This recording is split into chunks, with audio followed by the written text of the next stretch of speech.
Aujourd'hui, j'ai décidé de faire pour la première fois des macarons. Alors, donc, j'ai déjà pesé mes différents ingrédients. Alors là, j'ai 140 grammes de poudre d'amande. Alors, moi, j'ai fait moitié amande, moitié noisette, mais à la base, c'est 140 grammes de poudre d'amande. Moi, j'ai mis moitié amande, moitié noisette. Donc là, c'est du sucre semoule, 110 grammes de sucre semoule. Là, c'est du sucre glace, donc c'est 140 grammes. Du blanc d'œuf, 120 grammes de blanc d'œuf. Du chocolat blanc que j'utiliserai pour la ganache, 200 grammes. Et là, j'ai la crème liquide que j'utiliserai pour faire ma ganache. De la vanille, parce que je vais faire des macarons ganache chocolat blanc vanille. Et là, j'ai l'arôme alimentaire. Donc, pour résumer, on a besoin pour l'appareil à macarons, on a besoin de 120 g de blanc d'œuf, 140 g de poudre d'amande, 140 g de sucre glace, 110 g de sucre semoule. Donc, la recette que je teste, c'est la recette du chef Sylvain. Donc, j'ai un peu réduit la quantité du sucre semoule. À la base, c'est 155. Bon, j'ai peur que ça soit trop sucré, donc du coup, moi, je baisse un peu à 110 g. Donc voilà, donc je vais tout faire sur mon super robot pâtissier pour gagner du temps.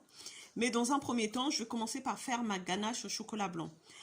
Donc, je vais faire fondre au bain-marie mon chocolat blanc.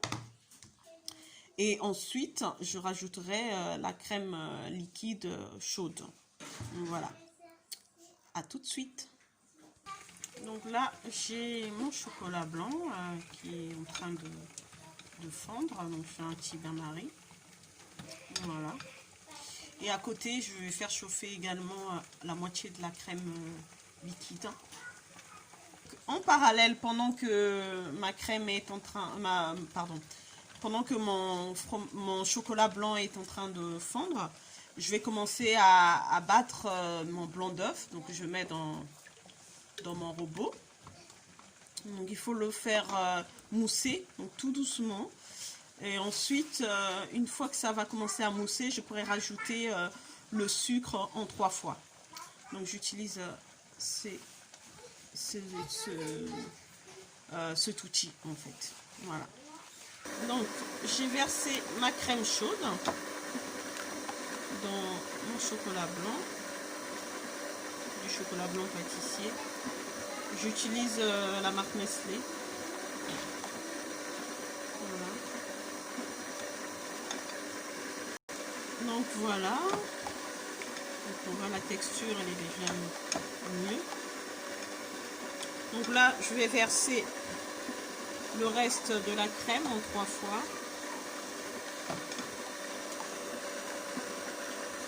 Et là, je vais augmenter un tout petit peu. Ça commence à mousser un peu. Alors le tout c'est passe doucement, pas aller trop vite non plus. Donc voilà, c'est ma ganache. Je finis ma ganache en versant le reste de crème. Ensuite je vais filmer au contact et je vais le laisser 2 heures au frigo. Je vais la retravailler après quand les macarons seront prêts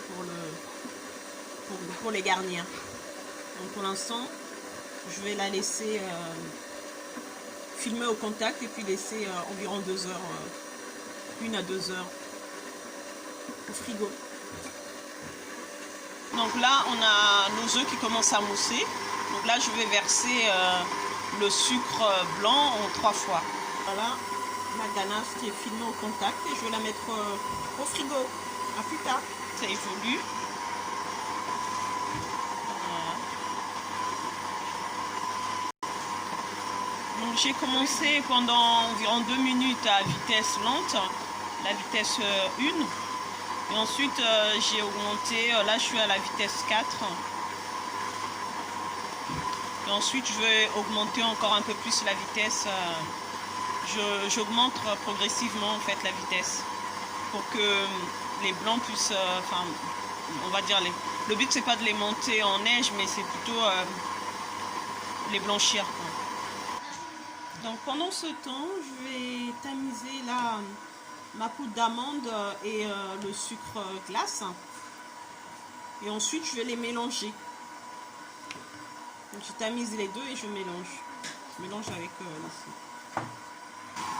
Okay. Donc là, je vais rajouter à nouveau du sucre. Voilà, vous voyez la texture, elle change. Et là, je vais augmenter à la vitesse 6. Voilà. Quelques minutes.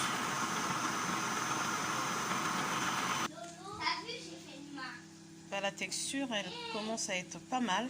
Donc il me reste encore un peu de sucre. Donc je vais verser le dernier sucre qui reste, la dernière quantité de sucre qui me reste. Et c'est parti. Notre appareil est prêt. Donc maintenant, je vais verser quelques gouttes de colorant.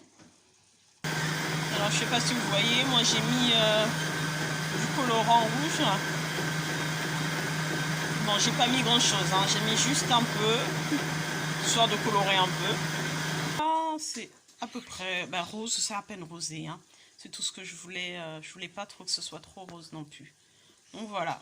Maintenant, je vais verser ma poudre d'amande tamisée et le sucre glace. Et je vais changer l'outil de mon robot. Ah, donc, vous voyez, je tamise là. Je tamise directement dans mon... Enfin, j'avais déjà tamisé avant. Je retamise pour être sûr que toutes les graines partent. Parce que dans la poudre d'amande, il y a assez de graines. Donc voilà, je vais continuer à faire ça. Et après, je vais mélanger le tout avec cet outil. Voilà, pendant 1 minute environ. 1 à 2 minutes. L'appareil à macaron est prêt. Donc maintenant, je vais pocher. Pour la suite, on aura besoin d'un plat qui va au four. Une douille. Et la poche à douille. Voilà. J'ai fait des petits cercles, moi, sur mon papier pour délimiter la taille de mon macaron. Après, il y a des papiers de cuisson qui sont déjà marqués. Bon, moi, je n'en ai pas, donc je fais avec les moyens de bord. Voilà. Et c'est parti. Ah, mon petit plat qui va aller au four, 12 minutes à 150 degrés. Donc voilà, j'ai poché donc à environ 3 cm en fait de diamètre. Donc ça, c'est le premier plateau qui est cuit. Donc on voit, c'est bien joli. Voilà. Je vais mettre le deuxième plateau à cuire. Et voilà le résultat de nos macarons. Ils sont pas mal pour une première. Je suis plutôt contente, satisfaite. J'ai fait 3 tailles différentes pour voir à peu près quelle est la mieux. Bon, comme c'était la première fois que je faisais. Et puis, j'ai pas vraiment de mesurette. Hein. J'ai fait un peu au pif les cercles. Donc, là, je suis plutôt satisfaite de cette taille-là. Je trouve pas mal. Voilà, ça, c'est les tout petits. Et ça, c'est un peu plus gros. Donc voilà mes super macarons maison. Donc il ne reste plus qu'à les garnir. Donc là je les ai assemblés par 2. Voilà comme vous voyez. Voyez, la texture elle est parfaite. Et franchement même en ayant fait au pif, je trouve que je m'en sors plutôt bien au niveau de la taille des coques. C'est quand on voit bien finalement ça va quoi. Ils ont quand même à peu près la même taille quoi. J'ai fait à l'œil et c'est plutôt bien. Franchement, je suis fière de moi. Voilà, mes jolis macarons. Et voilà, voilà. Il ne reste plus qu'à faire le glaçage. Voilà, je vais attendre 2 heures parce que j'avais préparé mon glaçage à l'avance. Mais je vais attendre que ça prenne bien. Pour l'instant, ça n'a pas encore pris. Et je vais pouvoir les garnir. Et voilà, je vous montrerai le résultat plus tard. Bisous, bye bye.